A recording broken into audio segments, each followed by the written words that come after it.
Sorry,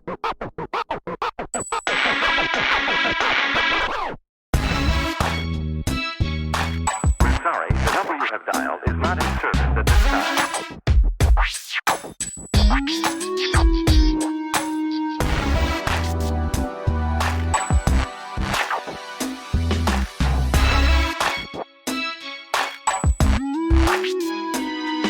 This community is an historical neighborhood. It's been here since the 1800s. Many of the people in this community were part of the neighborhood that would feed its community, part of the Black Panthers. I mean, just a whole community of people. This was once a thriving blues community. So if you can imagine people, it was barbecue in this community, fish. You could come down here and get, just any type of down home food that you want to get. And now those stores are, slowly dwindling.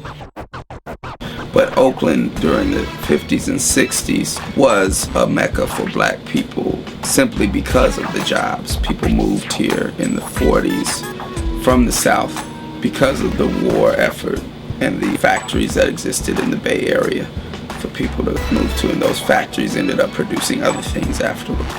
They quickly were shut down. It left a large section of the working class, mainly Black people in the Bay Area, having to find other forms of income.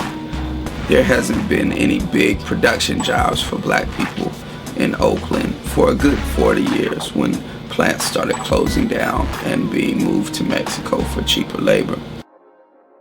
It used to be that since they did have some industry in Oakland, they needed Black people to be close to the factories and things like that. Well, we don't got that anymore. So we don't need the Black people in the cities anymore. We know that one way that gentrification works is by saying to people that may be consciously or unconsciously racist that you won't have to deal with these Black people that are here. They're either going to be gone or the police have them locked away and scared enough to not come out. When you look at what City Repair has done with corners, this is very interesting because these corners are well utilized all the time. And there's a sense that the corner is a place for show time, so to say. It's a place for fashion. It's a place for conversation. But it's never really a comfortable place because you can have enforcement coming at any time. People will call the police on people if they see a bunch of young Black people hanging out on the corner, and just call the police. Police will come and harass people and this and that. And even if nobody gets arrested for having things, after a while people are like, I'm not hanging out there. That in Oakland they had 350 cops just 3.5 years ago. Now they got 1,000 cops patrolling Black people.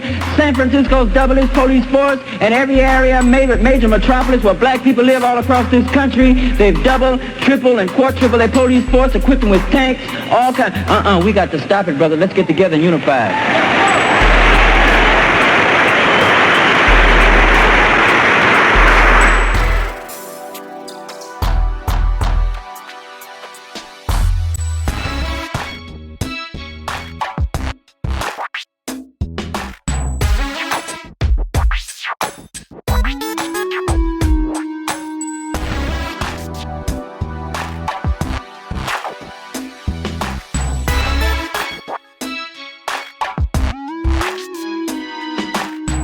The first thing I thought was, seriously, it's like a new revolution. I thought of communities becoming involved in something that they hadn't ordinarily become involved in before. It seemed like a movement that this community had seen before, but in a different sense. It meant that there was more connectivity between each other. There was more communication. And the idea is that some people will move in and integrate into Black neighborhoods that really want to be part of the community. But the way to fight this taking over of a neighborhood is to make art and make things where the neighborhood can congregate more. And that if you're going to come, you're going to end up having to be part of the community. So if we create art and create things that make more community, rather than just beautify the property, but beautify the ways that we can interact with each other, then that will in turn beautify the landscape and the property too.